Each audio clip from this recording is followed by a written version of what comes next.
ಆಂಧ್ರಪ್ರದೇಶದ ಪ್ರಸಿದ್ಧ ತಿರುಪತಿ ತಿರುಮಲ ದೇವಸ್ಥಾನದಲ್ಲಿ 54 ಕೋಟಿಯ ರೇಷ್ಮೆ ಶಲ್ಯ ಹಗರಣ ಬಯಲಾಗಿದೆ.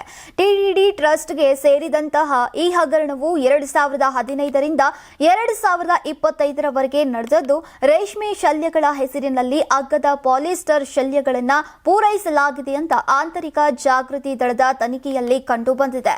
ಟಿಟಿಡಿ ಅಧ್ಯಕ್ಷ ಬಿಆರ್ ನಾಯ್ಡು ಶಲ್ಯಗಳ ಗುಣಮಟ್ಟವನ್ನ ಕುರಿತು ಅನುಮಾನ ವ್ಯಕ್ತಪಡಿಸಿದ ನಂತರ ಪ್ರಾರಂಭವಾದಂತಹ ತನಿಖೆಯಲ್ಲಿ ಈ ವಂಚನೆ ಬೆಳಕಿಗೆ ಬಂದಿದೆ. ಪ್ರಮುಖ ದಾನಿಗಳಿಗೆ ನೀಡುವ ಹಾಗೂ ವೇದಾಶೀರ್ವಚನ ಸೇರಿದಂತೆ ದೇವಾಲಯದ ವಿಧಿವಿಧಾನಗಳಲ್ಲಿ ಬಳಸುವ ಶಲ್ಯಗಳು ಶುದ್ಧ ಮಲ್ಪೇರಿ ರೇಷ್ಮೆಯಿಂದಾನೇ ತಯಾರಿಸಬೇಕು ಎಂಬ ನಿಯಮ ಇದ್ರೂ ಕೂಡ ಗುತ್ತಿಗೆದಾರರು ಪಾಲಿಸ್ಟರ್ ಉತ್ಪನ್ನಗಳನ್ನು ನಿರಂತರವಾಗಿ ಪೂರೈಕೆ ಮಾಡಿರುವುದು ದೃಢವಾಗಿದೆ. ಸುಮಾರು 350 ಬೆಲೆಯ ಶಲ್ಯಕ್ಕೆ ಈಗ 1300 ರೂಪಾಯಿನಂತೆ ಬಿಲ್ ಅನ್ನ ಮಾಡಲಾಗ್ತಾ ಇತ್ತು ಮತ್ತು ದಶಕದೊಳಗೆ ಒಟ್ಟು 54 ಕೋಟಿಗೂ ಹೆಚ್ಚು ವಂಚನೆಯಾಗಿದೆ ಅಂತ ಅಂದಾಜಿಸಲಾಗಿದೆ.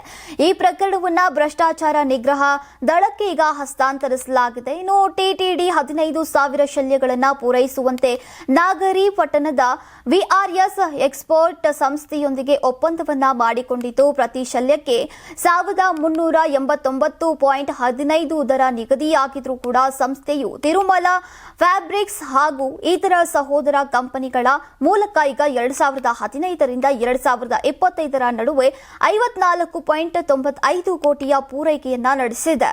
ಇನ್ನು ಶಂಕೆಯ ಹಿನ್ನೆಲೆ ತಿರುಪತಿ ಗೋದಾಮಿನಲ್ಲಿರುವಂತಹ ಶಲ್ಯ ಮಾದರಿಗಳನ್ನ ಹಾಗೂ ಅನುಮೋದಿತ ಮಾದರಿಗಳನ್ನ ಬೆಂಗಳೂರು ಮತ್ತು ಧರ್ಮಾವರಂ ಸಿಎಸ್ಬಿ ಪ್ರಯೋಗಾಲಯಗಳಿಗೆ ಕಳುಹಿಸಲಾಗಿತ್ತು. 2 ಪ್ರಯೋಗಾಲಯಗಳು ಶಲ್ಯಗಳು ಈಗ ಪಾಲಿಸ್ಟರ್ನಿಂದ ತಯಾರಿಸಲಾಗಿವೆ ಅಂತ ಸ್ಪಷ್ಟನೆಯನ್ನ ನೀಡಿವೆ. ಇನ್ನು ರೇಷ್ಮೆಗೆ ಅಗತ್ಯವಿರುವಂತಹ ಹೆಲೋಗ್ರಾಮ್ಗಳಿಗೂ ಕೂಡ ಶಲ್ಯಗಳಲ್ಲಿ ಇರಲಿಲ್ಲ.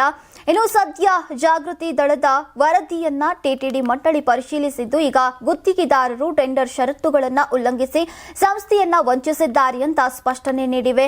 ಪ್ರಕರಣದಲ್ಲಿ ಭಾಗಿಯಾಗಿರುವವರ ಮೇಲೆ ಕ್ರಿಮಿನಲ್ ಕ್ರಮ ಕೈಗೊಳ್ಳಬೇಕು ಅಂತ ಸರ್ಕಾರಕ್ಕೆ ಶಿಫಾರಸನ್ನ ಮಾಡಿದೆ.